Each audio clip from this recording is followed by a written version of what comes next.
गोंदिया जिल्ह्यामध्ये 96 गावांना पुराचा धोका आहे, तर मान्सून पूर्व तयारीचे शोध बचाव दलातील सदस्यांना SDRF कडून मॉक ड्रिल करण्यात येत आहे।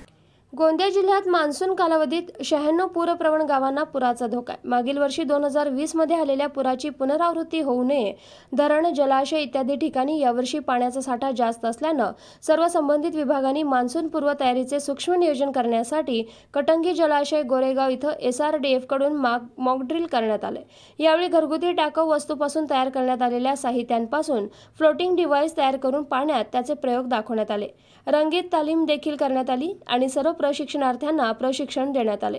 पाण्यात रबर बोट आणि इंजिनचं प्रात्यक्षिक दाखवण्यात आलं। शोध आणि बचाव करताना पाण्यात बुडालेल्या व्यक्तींचं शोधकार्य, पाण्याच्या प्रवाहात बोटीचे प्रयोग इत्यादींबाबत प्रात्यक्षिकाद्वारे प्रयोग करून दाखवण्यात आले। Bureau report, SBN Marathi.